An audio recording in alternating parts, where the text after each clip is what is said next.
Bom dia, tarde e noite, pessoal. Hoje a gente vai falar um pouquinho aí sobre back-end, front-end, servidores web e APIs, beleza? Os requisitos os mesmos de sempre, né? Ter o Python aí, conhecer sobre algoritmos e programação em Python. E a gente vai falar um pouquinho hoje como é que a internet funciona, sobre o HTTP, né? O protocolo de transferência aí de hipertexto, sobre as páginas web, navegadores, como é que funcionam os servidores web e conceitos, né, de back-end, front-end e o que são, por fim, as APIs e qual é a relação aí, como é que tudo se conecta. Okay, let's go.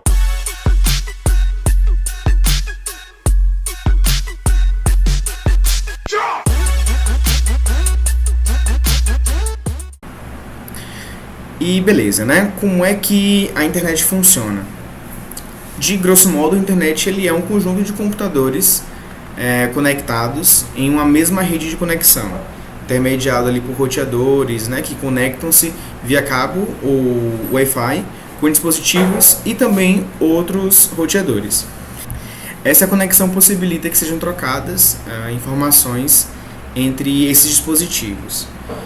E aí você me pergunta, né? Então, se é uma troca, qual computador possui as informações do site do Facebook, por exemplo, né? Ou os filmes e séries que estão na Netflix? Esses dados, como vídeos, sites, etc., são providos por servidores, que também estão conectados à internet, né? Os dados são trocados o tempo todo aí entre esses dispositivos e servidores. Beleza?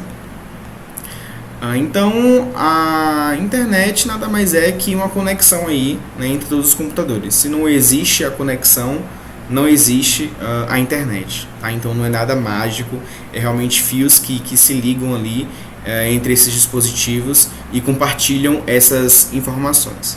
Tá? E para vocês terem assim, uma noção, a internet ela ficou pelo menos uns 40 anos aí sendo feita, né? A ideia de conectar esses computadores para poder compartilhar informações, ele remonta à década de 60, né? A ARPANET, que foi uma agência, né? Ela foi a primeira a rede a utilizar o conceito de comutação de pacotes, né? Permitindo aí a comunicação entre computadores distantes. E ela foi desenvolvida pelo Departamento de Defesa, mesmo dos Estados Unidos, né? E aí a ARPANET ela estabeleceu as bases para a internet que a gente usa hoje, né? A internet moderna. Aí na década de 70, a gente já surge um conceito aí de TCP/IP, né? Que é um protocolo de controle de transmissão e o protocolo de internet, né? Então ele foi proposto, resolvendo o desafio de tornar a comunicação entre esses computadores eficaz. Por quê, né? Imagine que você conversa comigo, mas a gente não fala a mesma língua, né? A gente não tem um padrão de linguagem. Então, como é que a gente vai se entender, né? Como é que eu vou conseguir entender o que você diz para eu poder te dar uma resposta e você me retornar, né? E a gente conseguir construir um diálogo.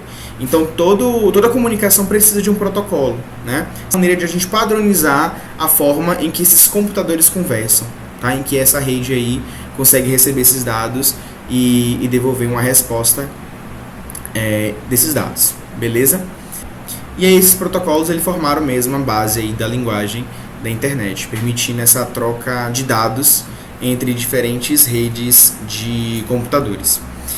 Em 72, né, ainda, a ARPANET ela desenvolveu também um dos pilares fundamentais da internet moderna, que é o e-mail, né?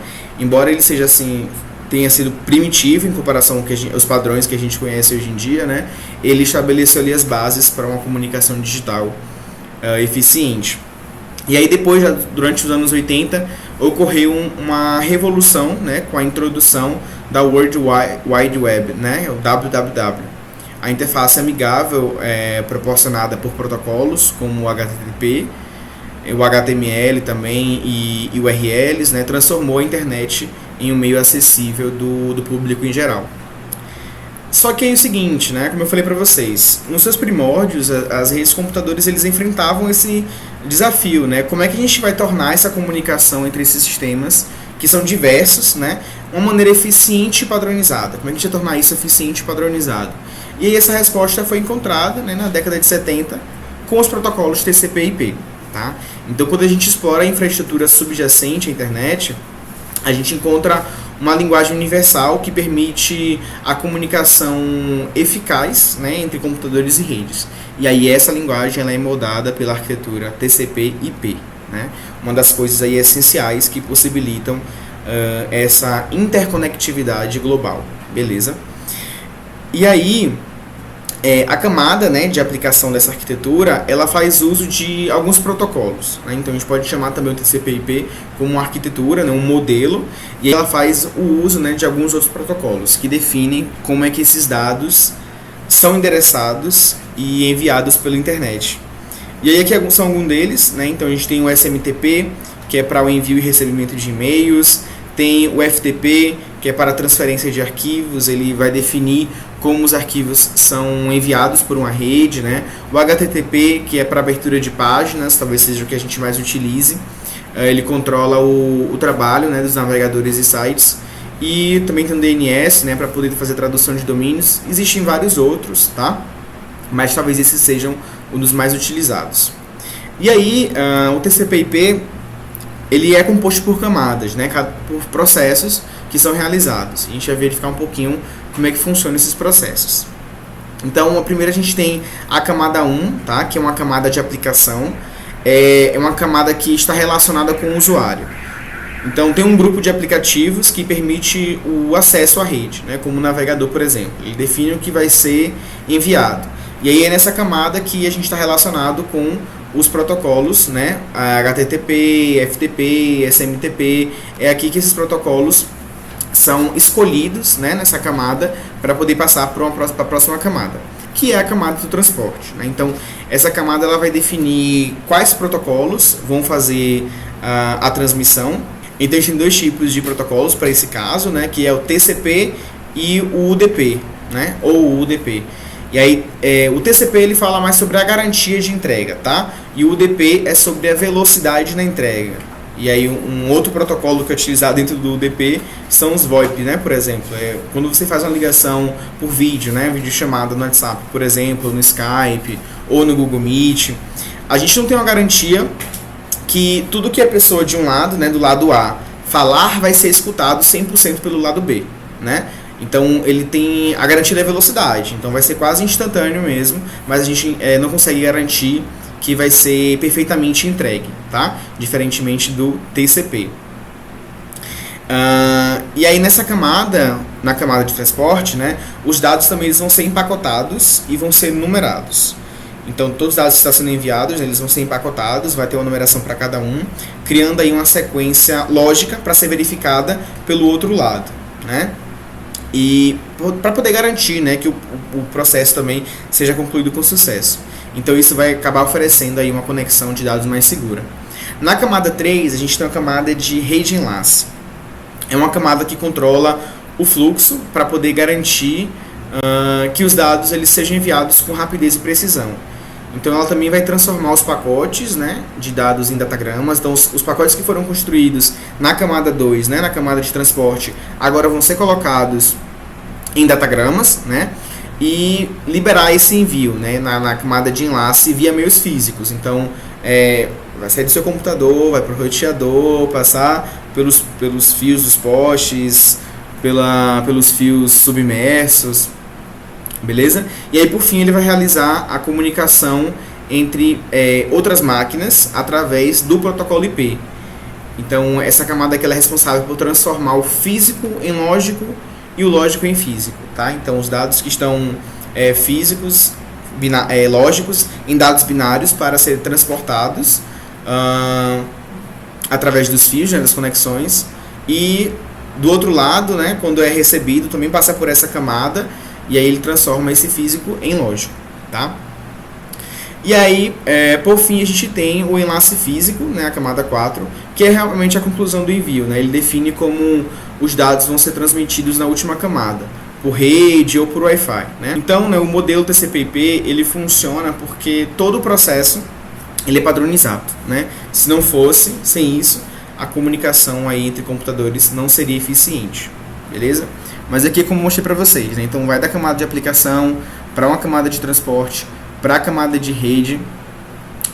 Da camada de rede é enviado, né, da internet, é enviado pelo meio físico, na conclusão, e aqui ele é enviado em bits, né, uma transmissão binária, volta para a camada de rede, para a camada de transporte, desempacotando aí para poder vir para a aplicação, tá?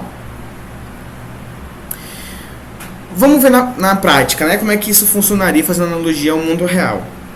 Então, ao clicar no botão enviar, por exemplo, está no navegador, e aí você clica no botão enviar, a camada de aplicação entende que se trata do envio de um e-mail, por exemplo, né, ou de uma carta, você está enviando uma carta, e ele vai acionar o protocolo SMTP, que é o protocolo para e-mails, tá? Responsável justamente para esse tipo de comunicação. E aí a camada de transporte, ele vai dividir o conteúdo em pacotes enumerados, então ele vai pegar lá a sua cartinha que você levou no Correios, vai separar direitinho, colocar o endereço, colocar qual é se você enviou mais de um pacote, né, mais de uma carta, botar lá qual é, organizar na sequência que você colocou, para poder garantir realmente a integridade desses dados, tá? E aí ele vai direcionar os pacotes para a porta apropriada. Então a gente pode entender que está enviando justamente para o carro ali, para o meio de transporte que vai para uma agência ali próximo da sua residência, tá? E aí a camada de rede, que é representada aqui por esse caminhão, né, do Sedex, ele vai transformar os pacotes em datagramas dentro, ele vai organizar direitinho lá dentro do caminhão onde é que esse pacote vai ficar, né, contendo o endereço IP da origem e destino de dados. Então lá na sua carta vai ter, né, o endereço que está sendo enviado e o endereço que tem que ser recebido, né, tem que ser enviado para onde tem que ser enviada essa carta. Então também tem essas informações ali no seu pacote. E ele vai direcionar esse datagrama, né, ou seja, direcionar esse pacote, essa carta, aos servidores de destino. E aí, na camada de enlace, os servidores de destino a gente pode representar como essa fiscalização aqui, né, de uma agência do Correios. E aí, a camada de enlace, né, que já vai estar no roteador do destino, ele cuida da transferência dos dados em si, definindo como eles serão enviados, né. Então, por exemplo, via Wi-Fi, né, caso seu dispositivo seja conectado a uma rede sem fio. E aí, ao chegar no servidor de destino, os pacotes serão enviados novamente à camada de transporte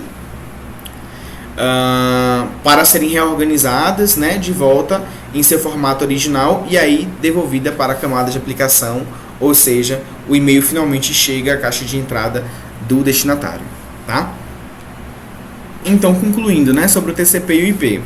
O TCP é o Transmission Control Protocol, que é o protocolo de controle de transmissão, né? Ele tem esse propósito de garantir a entrega confiável dos dados, né? Dividindo aí essas informações em pacotes que eles são depois reorganizados no destino. Como característica, ele tem um controle de fluxo, então o gerenciamento do fluxo de dados, justamente para poder evitar congestionamento, né, desses dados na internet. O controle de erro, uma verificação e correção de erros na transmissão. Já o IP, né, o protocolo de internet, ele tem o propósito de roteamento eficiente de pacotes de dados entre sistemas conectados à rede e como característica ele tem atribuição de endereços IP, ou seja, uma identificação única para cada dispositivo na rede, né, e o encaminhamento de pacotes, então determinação do melhor caminho para os dados viajarem, tá? E aí a gente chega no conceito de HTTP, né, do protocolo de transferência de hipertexto. Então, o HTTP ele é um protocolo fundamental que permite a transferência, né, de dados na web, né, que a gente conhece hoje. Ele define como as mensagens elas são formatadas e transmitidas, possibilitando justamente a comunicação entre os clientes, né, que são os navegadores e os servidores web. A gente tem o HTTPS, né, que é justamente o HTTP, só que com uma criptografia, né, ou seja, mais seguro do que o HTTP.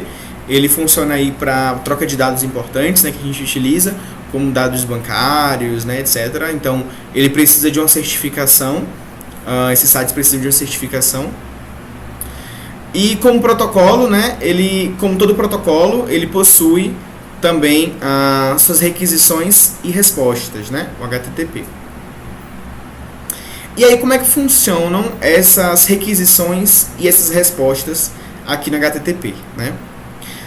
Então, imagine que se no primeiro passo, né, se a URL ela pertencer a um domínio próprio, o navegador primeiro ele vai se conectar a um servidor, né, e recuperará o endereço IP justamente correspondente ao servidor. E aí o navegador ele vai se conectar com esse servidor e enviar uma solicitação HTTP para a página da web desejada. Então ele vai mandar através da sua URL, nessa sua URL vai ser traduzida para um códigozinho IP, tá? Que é justamente o endereço onde essa página web está dentro do digital servidor. E aí com essa conexão o nosso navegador consegue fazer essa comunicação com o servidor solicitando aí essa página web, tá?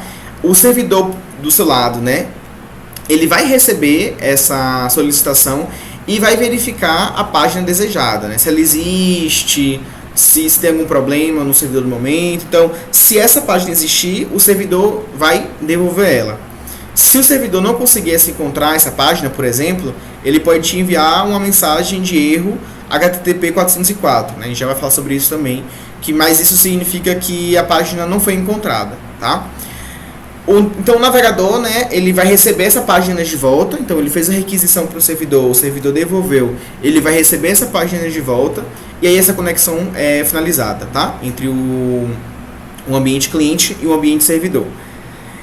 E aí caso a página exista, né, e é isso que se espera quando a gente faz uma requisição, uma solicitação, ou seja, quando eu entro em algum site, né, o facebook.com, quando eu entro nesse site, esse facebook.com é transformado em um código IP, é procurado dentro de um servidor essa página, e aí se ela existir, ela é devolvida, né? Então quando a gente clica em facebook.com, a gente espera que abra o site do Facebook, né? É esperado que essa página exista, beleza? E aí se essa página existir, né, o navegador vai analisar essa página e procurar outros elementos necessários para poder concluir sua exibição. E aí isso inclui textos, imagens, enfim. E aí para cada um desses elementos o navegador ele vai fazer conexões adicionais, né, e solicitações HTTP para o servidor para cada um desses elementos também. E aí quando o navegador terminar de carregar todos esses elementos, a página é carregada na janela do seu navegador, tá? Então, lembrando que quando volta, né, quando a página web é retornada para o navegador, é tudo textual, tá? Então a gente tem um texto em HTML, que é uma formatação, um texto em CSS na outra formatação, um texto em JavaScript em outra formatação, e aí o navegador ele consegue interpretar, né, esses dados textuais e transformar isso em blocos para a gente poder visualizar no nosso navegador, tá? E navegador, quando eu falo, é o Chrome, o Opera, né, o Edge da Microsoft, beleza? E aí, essas requisições HTTP, né, ela tem alguns métodos, né? Então a gente tem vários métodos, 4 deles principais, que é o GET, POST, PUT e DELETE, tá? Então o GET ele solicita a representação de um recurso específico, tá? Então requisições utilizando o método GET devem retornar apenas dados. Um exemplo disso é quando a gente entra no facebook.com, né, no iCru. Quando a gente envia, a gente está fazendo uma solicitação GET, beleza? E aí ele vai retornar apenas a página para a gente conseguir enviar nossos dados. E aí já quando você envia os seus dados na parte de login, né, que você coloca o seu e-mail, a sua senha, agora você está fazendo um post, né? A gente está submetendo uma entidade em um recurso específico, né? E aí a gente vai acabar fazendo uma mudança no estado do recurso ou acabar causando efeitos colaterais no servidor. O método PUT ele substitui todas as atuais representações do recurso de destino pela carga de dados da requisição. Então ele vai alterar a representação desse recurso, tá? Que já está no servidor. E o delete ele vai deletar, remover mesmo um recurso específico. E aí repare que quando eu falo GET, POST, PUT e DELETE, eu estou falando de conceitos próximos do que a gente já conhece por CRUD, né? Que é criação, leitura, atualização e deleção de dados, tá? Então a criação, a gente tem um POST, que é submeter uma entidade a um recurso específico. Para atualizar, a gente tem o PUT, que é substituir o que já está lá por algo que a gente está enviando agora. O GET é como se fosse a leitura para a gente, né? O READ, a gente está pegando um dado e lendo isso, e exibindo isso. E o DELETE a gente está removendo, né? o remove. Beleza?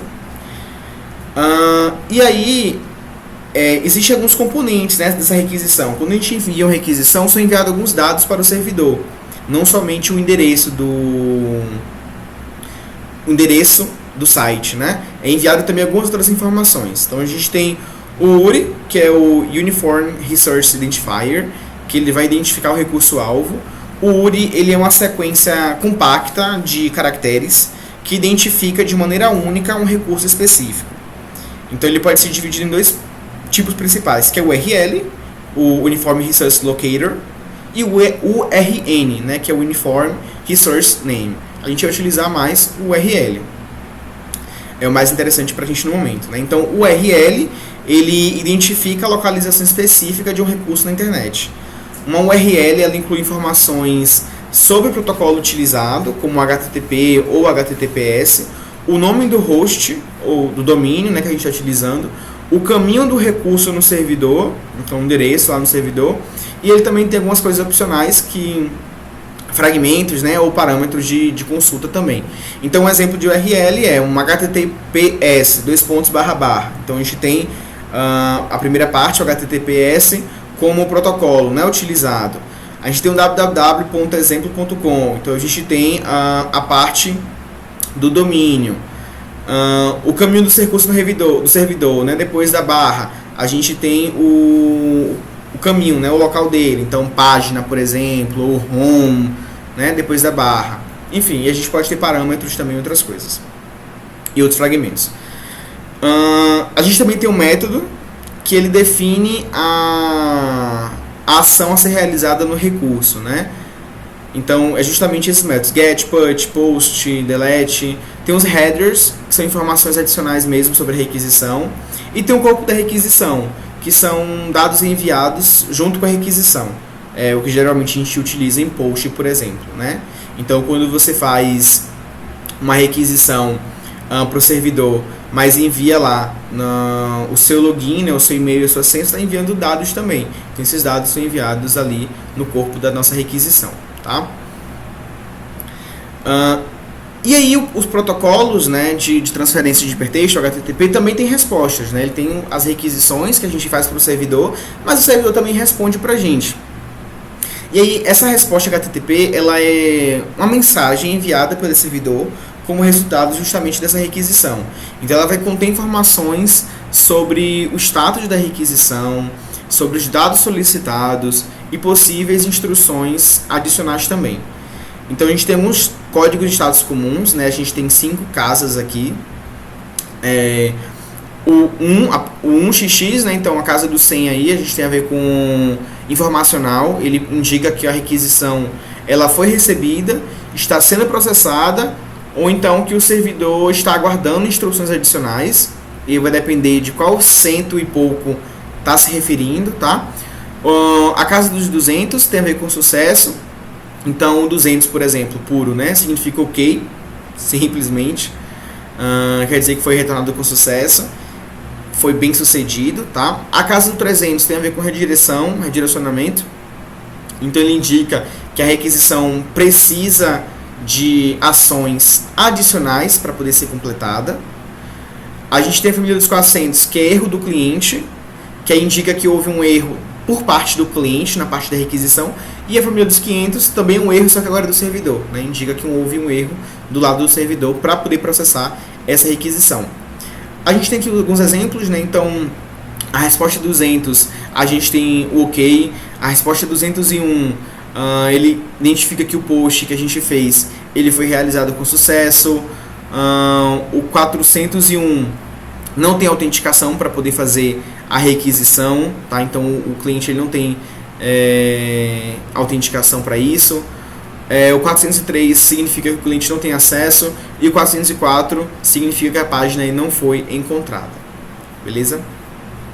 E aí essa resposta também tem alguns componentes, né? Quando ele é retornado aí pro usuário, ele devolve alguns componentes, como o status code, que falei para vocês agora os códigos, e o headers, né, e o corpo da resposta. Então, o headers, mesma coisa, são informações adicionais sobre a resposta, e o corpo da resposta são os dados justamente que são retornados ao servidor, como HTML, o CSS, o formato JSON, outros formatos aí que são devolvidos do servidor, beleza?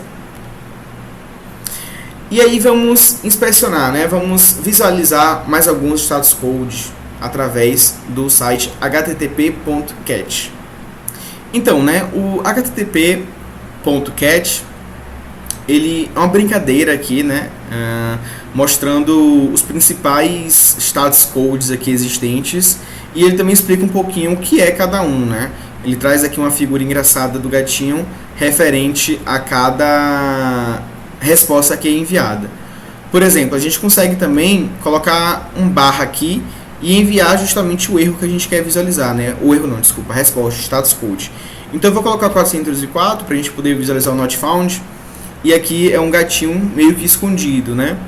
O 200, que é o OK, a gente tem um gatinho aqui tranquilo, né? O created, que é o criado, né?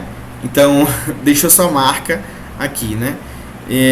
Então a gente consegue visualizar outros também status codes, se for de interesse de vocês. Só vir aqui no site, visualizar o found. Então aí são várias respostas e a gente consegue ver aqui de maneira interativa, né? Como é que essas respostas, o que são essas respostas. E aqui também tem umas explicaçõezinhas, né, sobre eles também quando a gente clica em cima. Então fica aí, né, por curiosidade, o http.cat para vocês. Beleza, então o que são páginas web, né? As páginas da web, elas são documentos que vai mostrar as imagens, textos, vídeos, outros conteúdos do navegador, mas com ferramentas e maneiras de escrever que montam o que será exibido, que é justamente o HTML, o CSS, o JavaScript. Mas o que é isso, né? O HTML é usado com tags que vai traduzir o que vai ser exibido na tela, tá? É mais ou menos isso, é o esqueleto mesmo do que está sendo exibido. O CSS vai ser responsável por estilizar isso, ou seja, decorar esse esqueleto, decorar essa página, tá? E justamente notando essas tags que foram feitas no HTML. O JavaScript, por sua vez, ela já é uma linguagem de programação, né? Ela vai prover ali ferramentas de interação, vai envolver o processamento de dados, o controle, a ação, né? Então, quando uma cópia da página ela é enviada do servidor web para o navegador, cada linha do código ela vai ser processada em ordem sequencial. E aí, como cada linha ela é interpretada, o navegador vai criar os blocos de construção, que é a representação visual do que é justamente visto na tela. Então, esse processo também é chamado de rendering, tá? Renderização. Do lado de cá agora, né? O que são os navegadores? Então, os navegadores, ele nada mais é que um software, uma aplicação, que conecta o dispositivo atual, o seu computador, com a rede mundial de internet. Então, o navegador vai fazer essa conexão, é o meio termo ali entre os dois, tá? Então, ele funciona enviando uma requisição para os servidores web e recebe esses conteúdos solicitados para ele justamente poder exibir isso na tela para a gente. Ele possui uma barra de endereço, né? Que é a parte de cima do URL, que contém o protocolo, o nome do domínio, o endereço do diretório, né? O navegador e o servidor, eles se comunicam através do HTTP, como eu falei para vocês. E a página devolvida pelo servidor web, ela é renderizada por esse navegador e é exibida, né? Que é o processo de renderização. Quando uma informação ela é solicitada nessa página web, a informação é enviada novamente para o servidor, que é a partir de um programa escrito pelo back-end, por exemplo, é processada, podendo solicitar aí dados do banco de dados, né, por exemplo, e retornada novamente para o navegador do usuário, tá? E aí veja que eu vou trazendo um conceito que a gente não conversou para a gente poder tratar depois, tá? Então eu vou aumentando aqui o nível de dificuldade do que a gente está aprendendo, tá? Então a gente já viu um pouquinho do que são os navegadores, né? Mas e do outro lado agora? O que são os servidores web, né? Então ele é um tipo de servidor que ele tem muitas funções, como armazenar e administrar os websites, como armazenar os dados, assegurar e gerenciar os e-mails. Então, quando a gente abre o navegador, por exemplo, e a gente escreve o nome do site, né, ele é direcionado para o servidor web. E aí que vai devolver a página do site de acordo com o endereço URL dentro do seu armazenamento. Então, ele vai verificar no seu armazenamento essa página URL e devolver para a gente a resposta de acordo com a nossa requisição. Tá?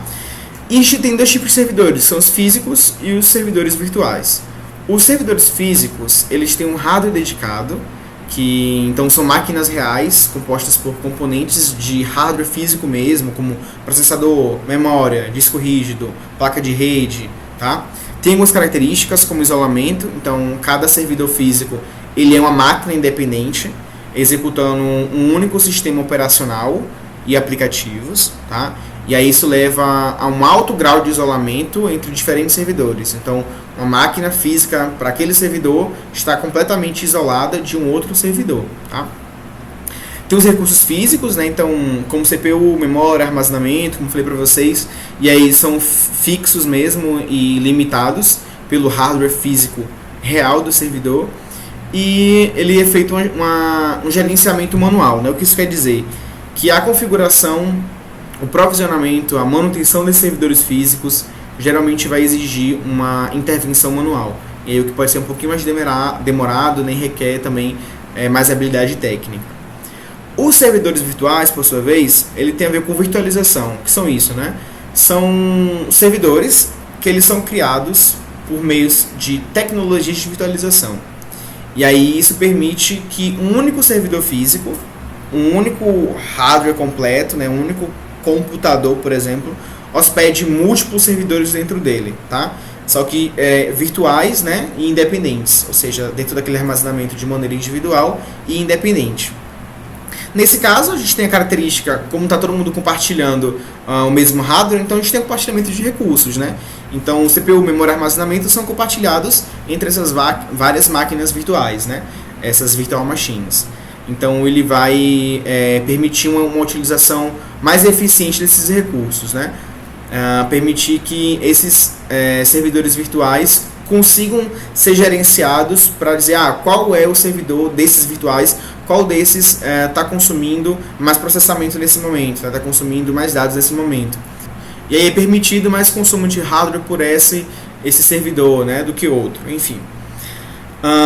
Tem a ver também com o isolamento lógico, não é o isolamento físico, agora é o isolamento lógico, e isso quer dizer que elas são isoladas logicamente uma das outras, o que significa que uma falha em uma virtual machine normalmente não vai afetar outras, somente se for o servidor físico mesmo, né? Se a máquina física tiver alguma falha e, consequentemente, vai complicar em todos os outros servidores.